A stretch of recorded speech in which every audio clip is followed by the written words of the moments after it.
여러분들은 어떤 교회를 다니시기 원하십니까? 우리 교회요? 아니면은 어떤 교회가, 여러분들이 다니시는 교회가 어떤 교회가 되기를 원하십니까? 우리 중에 평생 교회 생활을 하신 분도 계시고요, 최근에 나오신 분도 계시고, 여러 종류의 그런 교회 그런 전략을 가지신 분이 있으실 것입니다. 그런데 모두가 공통적으로 느끼는 점이 있어요. 그것은 교회는 온갖 종류의 사람들이 다 모인 곳이다라는 것입니다. 저도 교회를 오래 다니고 또한 목회자가 되어서 많은 종류의 사람들을 만나봤습니다. 좋은 분들도 많이 만나봤고요, 그리고 정말 상대하기 힘든 분들도 만나 뵀습니다. 그런데 우리가 정말로 주님이 원하시는 공동체, 성경에서 말하는 참된 교회가 되기 위해서 반드시 까다로운 사람, 나와 다른 사람, 나에게 불편한 사람까지도 사랑하는 법을 배워야 한다는 것이죠.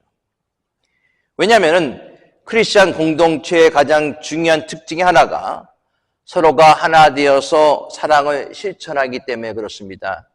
예배, 훈련, 봉사, 선교, 전도, 다른 것들은 다 잘하는데 사랑하지 않는다면은, 또한 성도들끼리 서로 알력이 있다면은 그 교회는 하나님이 원하시는 교회가 아닐 것입니다. 우리는 내가 원하는 사람들만 골라서 교회를 이룰 수는 없습니다. 그렇죠? 나와 비슷한 사람들이나 내가 뽑은 사람들만을 추려서 교회를 만들 수는 없어요. 그것은 어떠한 단체가 될 수는 있습니다. 향유회가 될 수도 있어요. 그러나 결코 교회는 아닙니다. 내가 좋아하는 사람들이든지 상대하기 까다로운 사람들이든지 우리는 사랑의 공동체를 이루는 법을 배워야 한다는 것이죠. 그렇다면 교회는 내가 원하는 교회가 아니라 하나님이 원하시는 교회가 되어야 한다는 것입니다. 여러분들은 어떤 교회를 다니고 계십니까? 내가 원하는 교회입니까? 아니면 하나님이 원하시는 교회입니까? 사도 바울은 로마 감옥에서 에베소 교회에게 편지합니다. 에베소 교회가 주님이 원하시는 교회가 되기를 원하는 안전한 소망으로 오늘 본문은 기도하고 있다라고 얘기하고 있습니다. 15절, 16절 한번 말씀 봅시다. 이런 말미암아 주 예수 안에서 너의 믿음과 모든 성도를 향한 사랑을 나도 듣고 내가 기도할 때 기억하며 너희를 말미암아 감사하기를 끝이지 아니하고 라고 얘기하고 있어요. 오늘 사도 바울의 기도도 모든 성도를 향한 사랑, 그렇죠? 내가 좋아하는 사람만 사랑하는 것이 아니라 모든 성도를 향한 사랑이라고 얘기하고 있습니다. 그리고 너의 믿음과 또한 너의 감사하는 마음으로 내가 너희를 위해서 기도한다라고 얘기하고 있습니다. 사도 바울이 기도하는 내용은 무엇인가요? 하나님이 원하시는 교회, 주님이 기뻐하시는 교회가 되기 위해서 이 네 가지의 것을 너희가 갖기를 원한다, 이를 위해서 기도한다라는 거예요.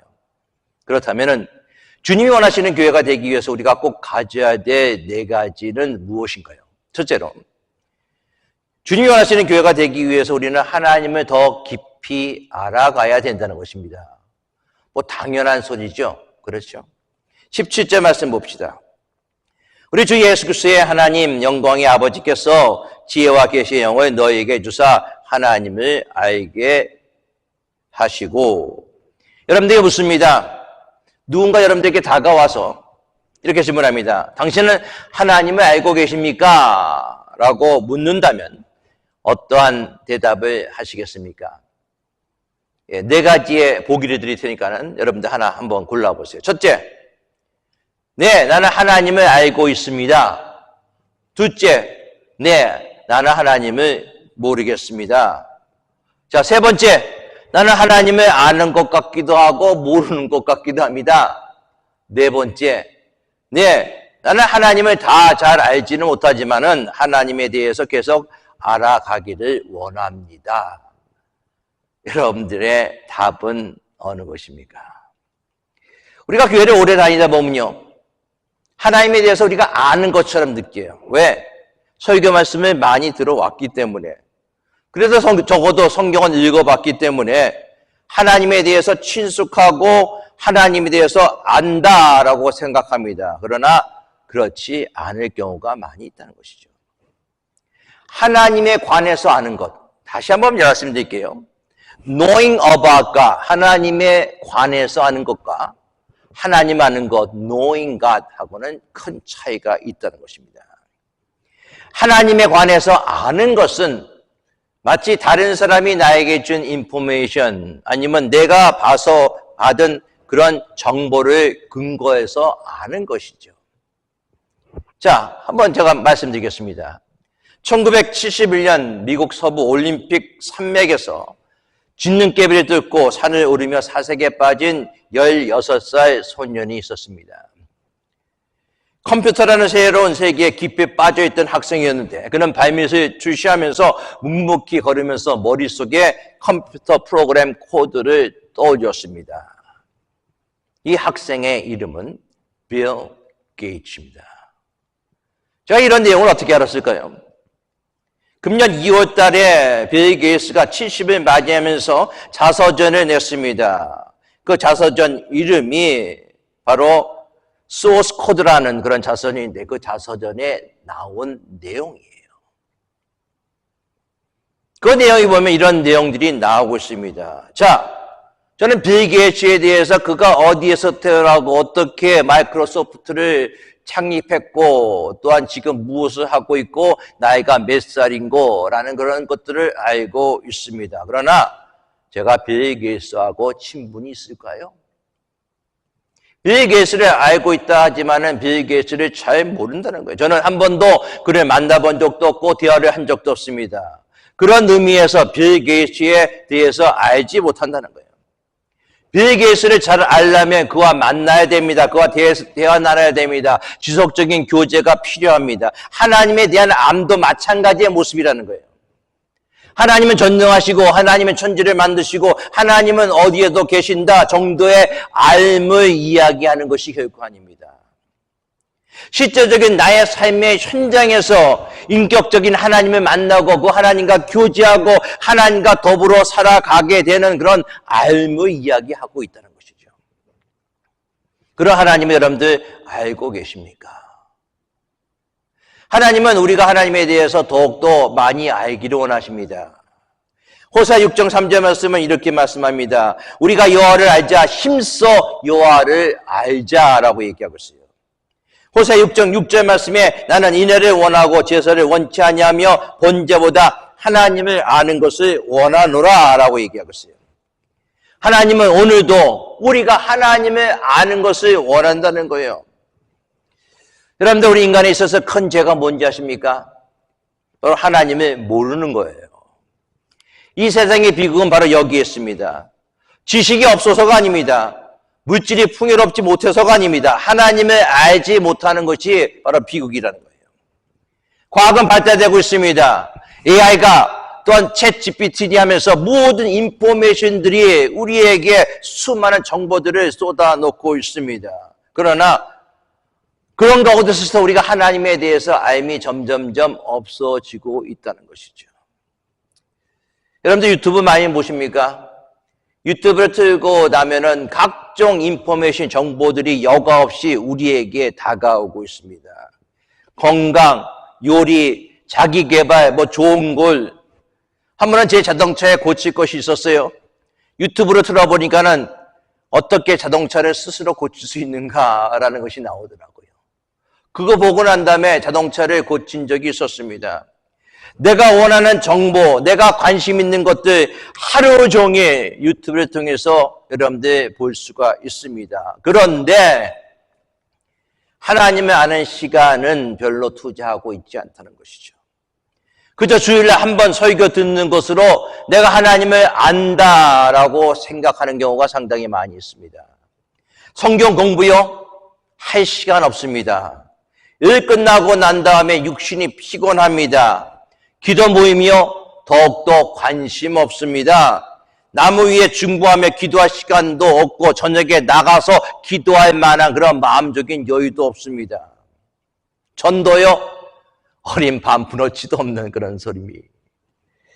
하나님 아는 것은 그저 주일날 예배에 참석해서 설교 한 번 듣는 것으로 족합니다. 그러나 그 설교도 길면은 안 됩니다.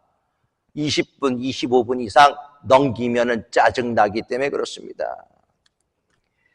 이스라엘의 멸망의 원인은 다른 데 있지 않습니다. 하나님을 아는 지식이 결핍됐어요.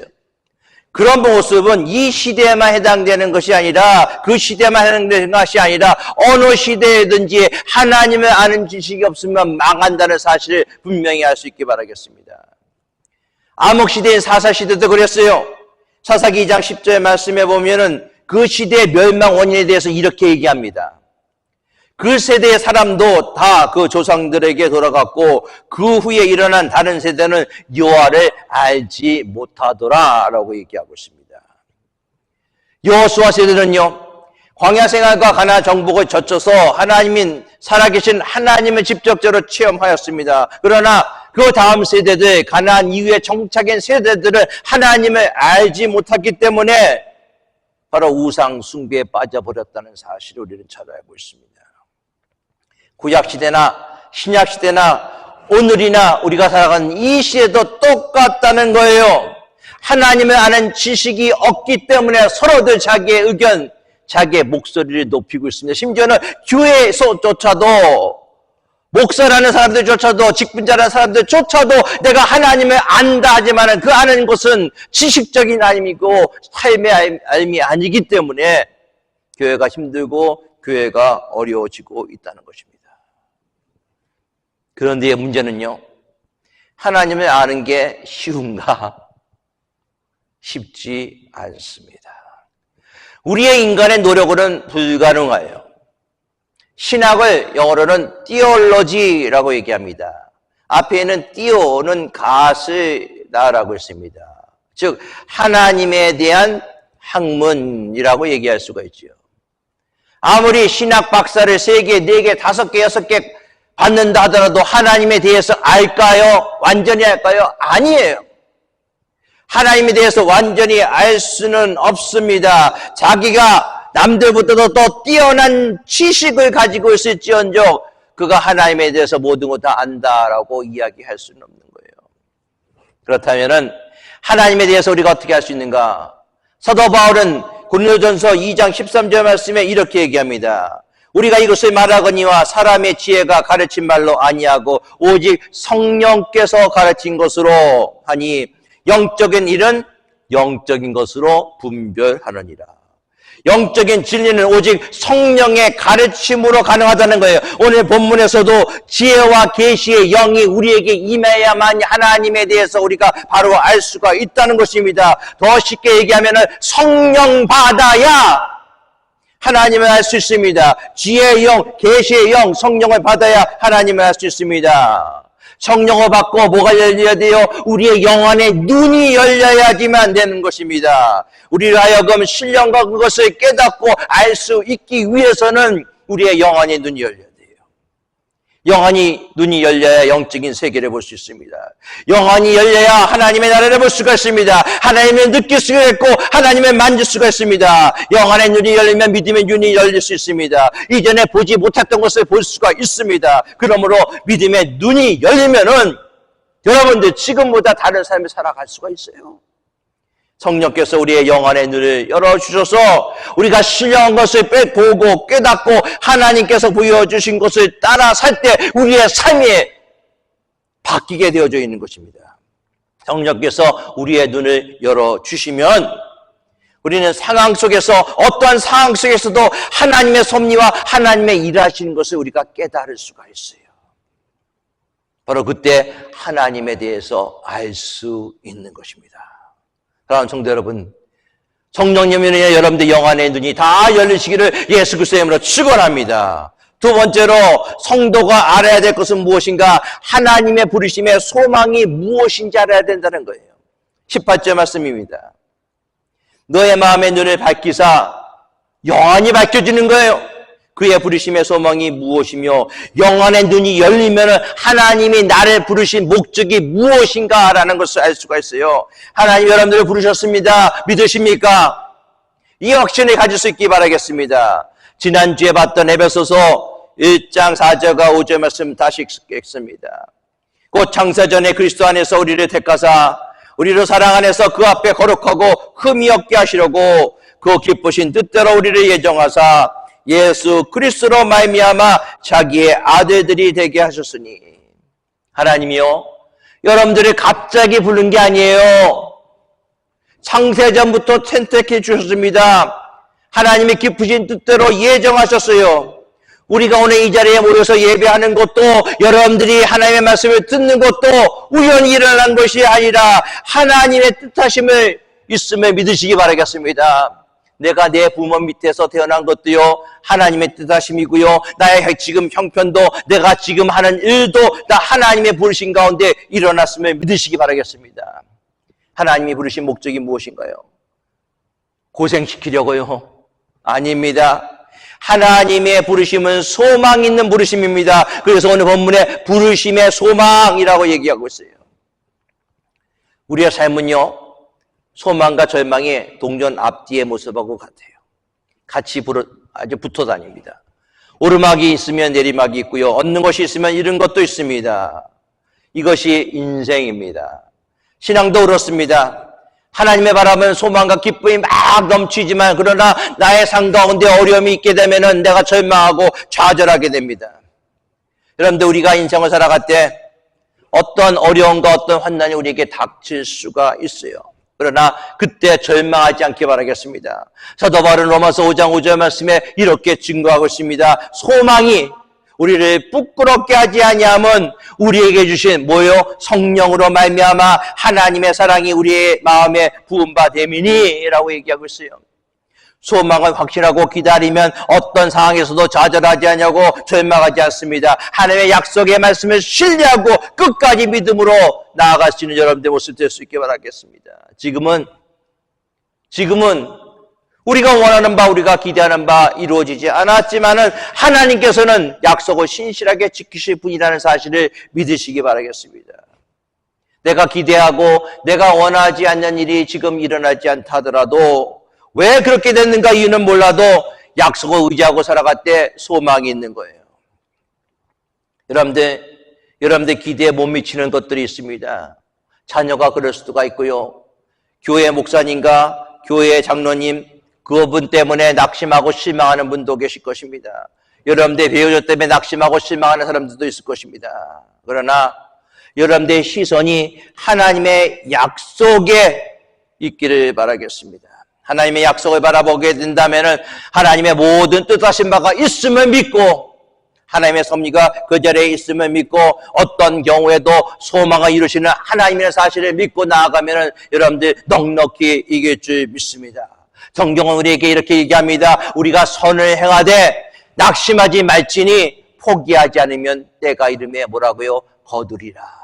이런 축복들이 여러분들의 길을 축원합니다. 세 번째로, 주님이 원하시는 교회가 되기 위해서 우리가 알아야 될 것은 무엇인가? 기업의 영광의 풍성함이에요. 18절 말씀 봅니다. 너의 마음의 눈을 밝히사 그의 부르심의 소망이 무엇이며 성도 안에서 그 기업의 영광의 풍성함이 무엇이며. 기업, 영어의 NIV 성경에는 inheritance, 뭡니까? 상속이라고 얘기하고 있습니다. 하나님께서 우리에게 상속해 주실 유산이 있다는 거예요. 근데 그 유산이 엄청난 유산인 것입니다. 가끔 가다가 이런 얘기 하신 분 들은 적이 있어요. 나는 우리 부모를 잘못 만나서 우리 부모가 나에게 물려줄 유산도 없고, 또 어떤 분은 내가 우리 자녀에게 물려줄 유산도 없어, 우리 자녀들 어떡하나라고 얘기합니다. 그런데 여러분들, 내가 부모에게 받은 유산이 없고 내가 자녀에게 물려줄 유산이 없다 하더라도 낙심하거나 실망하지 않기 바라겠습니다. 제일 중요한 유산이 무엇인가? 믿음의 유산이에요. 믿음의 유산. 내가 내 자녀에게 믿음으로 잘 키워서 믿음의 사람이 되게 하였다면 그것보다도 더 중요한 유산이 어디 있습니까? 여러분들, 몇천 달러 또한 몇십억을 번다 하더라도 내가 믿음의 유산을 물려주지 않는다면은 이 세상에서 그것이 무엇이 소용이 있겠습니까? 믿음의 유산이 가장 중요한 유산임을 믿으시기 바라겠습니다. 그뿐만 아니라 하나님이 우리에게 주신 유산, 어떤 유산이 있습니까? 천국의 유산이에요. 엄청난 유산입니다. 사도 바울은 이 기업의 영광의 풍성함이 무엇이며, 다시 말해서 성도들에게 베푸신 하나님의 영광스러운 상속이 얼마나 풍성한지에 대해서 얘기하고 있어요. 에베소 교인들에게 그것을 가지라라고 얘기하고 있습니다. 알아야 된다고 얘기하고 있어요. 사도 바울은요, 고린도전서에 보면, 고린도후서죠, 고린도 12장에 보면은 그는 천국에 갔다 왔습니다. 셋째 하늘에 갔다 왔다라고 얘기합니다. 고린도후서 12장 2절과 4절 말씀이에요. 내가 그리스도 안에 있는 한 사람을 아노니 자기 자신이에요. 그는 14년 전에 셋째 하늘에 이끌려간 자라. 그가 뭔 안에 있었는지 뭔 밖에 있었는지 나는 모르거니와 하나님은 아시느니라. 내가 이런 사람을 아노니 그가 몸 밖에 있었든지 몸 밖에 있었든지 나는 모르거니와 하나님은 아시느니라. 그가 낙원으로 이끌려가서 말로 표현할 수 없는 말을 들었으니 사람이 가히 이르지 못할 말이로다. 사도 바울은 천국에 갔다 왔지만 그 천국에 대해서 자세히 묘사하고 있지 않습니다. 여러분, 천국 갔다 왔다고 유튜브에 올라가는 그런 목사들, 그런 성도들 있습니다. 그들은 얘기하더라고요. 뭐 가브리엘을 만나서 가브리엘 천사가 나에게 얘기했다. 웃기지 말라고 그러세요. 다 가짜입니다, 여러분. 천국에 갔다 왔다는 펄시콜벨 가짜로 확인됐습니다. 천국에 갔다 왔다는 어린아이가 쓴 책도 다 가짜로 판명됐습니다. 사도 바울은요, 그가 천국에 갔다 왔다 하지만 천국에서 무슨 말을 들었는지, 천국에 어떤 것인지 그는 자세하게 묘사하고 있지 않다는 거예요. 왜냐하면 할 수가 없기 때문에 그래요, 여러분. 인간의 말로 표현할 수가 없습니다. 너무 좋아서 안 되는 겁니다. 그럼 엄청난 영광을 받았다고 고백을 하고 있습니다. 엄청난 그런 유산을 받은 상속자라고 얘기하고 있어요. 그래서 사도 바울은 로마서에서 이렇게 얘기합니다. 로마서 8장 17절 18절에 자녀이면 또한 상속자고 하나님의 상속자요 그리스도와 함께 한 상속자니 우리가 그와 함께 영광을 받기 위하여 고난도 함께 받아야 할 것이니라. 생각하건대 현재의 고난은 장차 우리에게 나타날 영광과 비교할 수 없도다. 현재의 고난은 장차 우리에게 나타날 영광과 비교할 수 없도다. 사랑하는 여러분, 왜 이 세상에서 좌절하고 왜 이 세상 속에서 낙담합니까? 여러분들 그럴 필요가 전혀 없어요. 현재의 고난은 장차 우리에게 나타날 영광과 비교할 수 없다는 거예요. 우리의 시야가 너무 좁아졌어요. 성령께서 우리의 영안의 눈을 열어주셔야 된다고 말씀드렸습니다. 성령께서 우리의 영안의 눈을 열어주셔야 하늘의 영광을 볼 수가 있습니다. 얼마나 놀라운 것인지 우리가 볼 수가 있다는 것이죠. 그걸 볼 수 없기 때문에 자꾸만 좌절하고 낙마하고 한숨 짓고 그렇게 살아가고 있습니다. 여러분들이 받을 하늘의 유산이 얼마나 큰 것인지 바로 알아야 된다는 것이죠. 마지막으로 네 번째 알아야 될 것은 무엇인가? 하나님의 능력의 크심을 알아야 된다. 뭐라고요? 하나님의 능력의 크심을 알아야 된다. 19절 말씀입니다. 그의 힘의 위력으로 역사하심에 따라 믿는 우리에게 베푸신 능력의 지극히 크심이 어떠한 것을 너희로 알게 하시기를 구하노라. 오늘 본문 말씀 보면요, 바울이 하나님의 능력을 이야기할 때 어떠한 표현을 쓰고 있습니까? 힘, 위력, 역사하심, 능력, 지극히 크심. 우리가 유산을 받을 수 있도록 우리를 위해 역사하시는 하나님의 능력이 얼마나 큰지를 막 이야기하다 보니까는 이 단어 접어놓고 저 단어 접어놓고 막 두서없이 막 얘기하고 있어요. 왜? 그것을 알려줘야 되기 때문에. 새 번역은 그것을 이렇게 번역하고 있습니다. 또한 믿는 사람들인 우리에게 강한 힘으로 활동하시는 하나님의 능력이 얼마나 큰지를 여러분들이 알기를 원합니다 라고 얘기하고 있어요. 여러분의 삶 속에 하나님의 능력이 큰데도 왜 좌절하고 왜 낙마하고 아직까지도 한숨 지며 답답하게 살아가고 있습니까? 사도 바울은 그렇게 이야기하고 있습니다. 여러분, 하나님의 능력을 제한하지 않기 바라겠습니다. 예수님께서 예루살렘에 들어가시면서 시장하셔서 무화과 나무를 쳐다봤습니다. 그런데 잎이 무성하고 열매가 없어요. 예수님께서 그 나무를 저주하셔서 그 다음날 보니까는 그 나무가 말랐어요. 그때 제자들이 이렇게 얘기합니다. 랍비여오소서, 저주하신 무화과 나무가 말랐나이다 라고 얘기합니다. 그럴 때 예수님께서는 제자들에게 이렇게 얘기합니다. 예수께서 그들에게 대답하시되 하나님의 믿음에 갚라. 내가 진실로 너에게 이르든지 누구든지 이 산더러 들리어 바다에 던지라 하면 그 말하는 것이 이루어질 줄 믿고 마음에 의심하지 말고 또한 그대로 믿으면 되리라 라고 얘기하고 있습니다. 그러므로 내가 너에게 말하느니 무엇인지 기도하고 구하는 것을 받은 줄로 믿으라. 그리하면 너에게 그대로 되리라. 이 말씀을 저는 여러분들에게 이렇게 말씀드리기를 원합니다. 하나님의 능력을 너희 생각대로 제한하지 말라 거예요. 하나님의 수준으로 생각하고 하나님의 수준으로 믿고 하나님의 수준으로 기도하고 하나님의 믿음으로 기도하면 태산을 옮길 수 있다라는 말씀이에요. 여러분의 생각과 여러분의 느낌으로 하나님의 능력을 제한하지 않기를 바라겠습니다. 저 태산이 어떻게 옮겨져? 여러분들 말도 안 되는 것이죠. 그러나 여러분들 생각으로 하나님의 능력을 제한하지 말라. 하나님은 전능하신 하나님입니다. 우리의 머리끝까지 세시는 하나님이십니다. 우리의 필요를 이미 다 하시고 우리의 기도를 들어주시고 우리의 말대로 응답하시는 하나님을 의지할 수 있기 바라겠습니다. 결코 하나님의 공급 방법과 능력을 우리의 생각대로 제한하지 않기 바라겠습니다. 하나님은 그런 분이 아니에요. 여러분들은 그럴 만한 자격도 없으신 분입니다. 세상에서 가장 위대한 능력이요, 창조의 능력입니다. 그렇죠? 아무리 과학이 발달됐더라도 새로운 것을 창조하기는 쉽지 않아요. 그러나 창조의 능력보다 더 큰 능력이 있습니다. 그거는 무슨 능력입니까? 부활의 능력이에요. 바울은 죽음의 권세, 사망의 권세를 깨뜨리신 부활의 능력에 대해서 이야기하고 있습니다. 오늘 본문 20절, 23절입니다. 그의 능력이 그리스도 안에서 역사하사 죽은 자들 가운데 다시 살리시고 하늘에서 자기 오른편에 앉히사 모든 통치와 권세와 능력과 주권과 이 세상뿐 아니라 오는 세상에 있는 모든 이름 위에 뛰어나게 하시고 또 만물을 그의 발 아래 복종하게 하시고 그를 만물 위에 교회의 머리로 삼으셨느니라. 교회는 그의 몸이니 만물 안에서 만물을 충만케 하시는 이의 충만이라. 사도 바울은 교회 가운데 역사하는 부활의 능력, 교회를 통해서 역사하시는 그 능력을 알게 되기 위하기를 기도한다라고 얘기하고 있습니다. 이 능력에 사로잡혀야 돼요.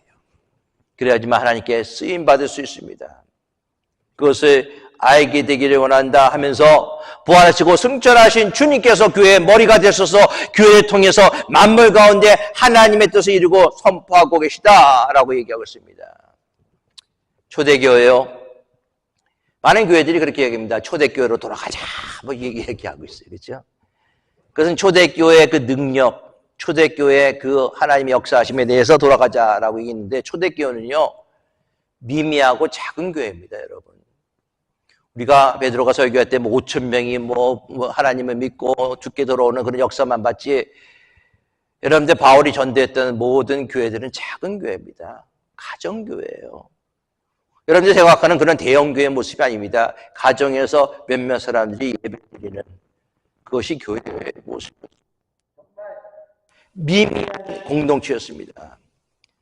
당대에 세상을 지배했던 로마 권력에 비교하면 정말이지 초라하고 또한 핍박받는 공동체의 모습이 초대교회의 모습입니다. 그런데 바울사도는 교회가 세상의 변두리가 아닌 세상의 중심이다라고 선포하고 있는 거예요. 그 교회를 통해서 하나님께서 하나님의 뜻을 이루어 주신다라고 얘기하고 있습니다. 그렇다면은 여러분들 교회로 살아가는 우리가 얼마나 소중한지를 바로 알 수 있기를 바라겠습니다. 얼마나 큰 특권임을 우리가 분명히 알 수 있기를 바라겠습니다. 왜? 하나님의 교회를 통해서 하나님의 교회인 여러분을 통해서 만물을 충만하게 만드신다라고 말씀하고 있어요. 교회는 만물을 충만하게 한다라는 그 충만은요, 원어는 플레로입니다. 가득 채우다, 완성하다, 온전케 하다는 거예요. 바로 교회인 여러분들을 통해서 하나님은 이 세상을 온전케 만드신다라는 그런 뜻입니다. 교회는요, 정체된 것이 아니에요. 교회는 죽어있는 것이 아닙니다. 교회는 생동하는 것입니다. 교회 안에 예수의 영이 있습니다. 예수의 영이 있어서 교회는 꿈틀꿈틀거려야 돼요. 왜? 우리 안에 성령께서 요동치고 있기 때문에 그렇습니다. 우리 안에 성령께서 계시기 때문에 그 성령님을 통해서 여러분들 교회 마당발만 밟아도 여러분들 은혜를 받아야 돼요. 그런데 그러지 못한 경우가 상당히 많이 있지 않습니까? 교회는 그리스도의 몸입니다. 여러분들 교회는 그리스도의 몸이고 우리는 그리스도의 지체예요. 교회 안에는 예수의 피가 흘러야 됩니다. 교회는 말씀의 능력이 나타나야 됩니다. 여러분들 예수님의 말씀에 순종하지 않고 예수님의 말씀에 반응하지 않는 교회는 죽은 교회예요. 교회가 예수로 가득 차야지 교회의 모습이 될 수가 있습니다. 예수가 아니라 교회에 이런 프로그램 저런 프로그램이 꽉 차고 세상의 방식이 들어오고 자리가 들어오면은 여러분들 교회는 더 이상 교회가 아니라는 것입니다. 교회는 예수님이 주인이시고 예수님이 머리 되십니다. 교회가 세상의 희망이 되어야 됩니다. 교회가 세상의 소망이 되어야 된다는 것이죠. 여러분들 우리의 인생이요 예수로 충만해야 돼요. 그런데 교회의 시작은 나부터 시작이 되는 것입니다. 내 스스로가 주님이 원하시는 교회가 되지 못한다면 내가 바라는 교회는 아무 데서 찾을 수가 없어요. 다시 말씀드릴까요? 여러분 다니는 교회는 여러분들 물질적인 눈에 보이는 건물의 교회이지 내가 교회예요. 내가 주님이 원하시는 교회가 되지 못한다면 여러분들이 바라는 교회 아무 곳에서도 찾을 수 없습니다. 교회의 시작은 예수님과 함께한 사람입니다. 예수님과 함께한 그것이 교회입니다. 왜? 예수님이 교회의 몸이기 때문에 그렇습니다. 교회의 머리는 예수님이십니다. 나부터 참다운 교회가 될 수 있게 바라겠습니다. 예수님의 거룩한 지체가 될 수 있게 바라겠습니다. 교회 지체로서 책임과 순정이 우리에게 있어야 돼요. 여러분들 교회 지체가 머리의 말을 듣지 않는다면 어떻게 됩니까? 지체가 자신의 의지를 가지고 또한 제 멋대로 한다면 본체이시는 예수님을 거스르게 되는 거예요. 지체는 본체에게 순종하고 그 명령에 따를 뿐입니다. 지체의 행동 때문에 본체에 영향을 끼쳐요. 지체가 더럽고 추악한 짓을 한다면 욕을 먹는 것은 지체가 아니라 본체이신 예수 그리스도이십니다. 우리를 교회로 부르신 그 소망이 얼마나 큰지 헤아릴 수 있게 바라겠습니다. 성도 안에서 기업의 영광이 얼마나 풍성한지를 알기 바랍니다. 십자가에 달려 돌아가신 그리스도가 온 만물보다 뛰어나신 분이며 충만하시고 또 교회를 통해서 역사하심을 분명히 알 수 있기를 바라겠습니다. 예수님으로 충만한 교회, 성령의 인도반을 받는 교회, 하나님의 능력이 나타나는 교회, 바로 이것이 바로 이런 모습이 당신을 통해서 이루어질 줄 믿으시기 바라겠습니다. 바로 당신이 이런 교회가 될 줄 믿고 기도할 수 있기 바라겠습니다. 기도하겠습니다.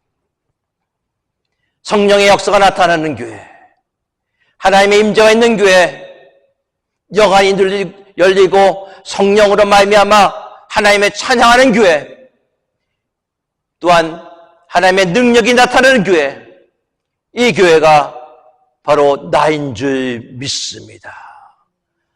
나부터 하나님이 원하시는 교회가 되기를 원하며 결단하는 주의 사랑하는 성도들을 축복하여 주시고 성령의 붙들림을 받아 살아가는 믿음의 귀한 다 성도가 되도록 인도하여 주시옵소서.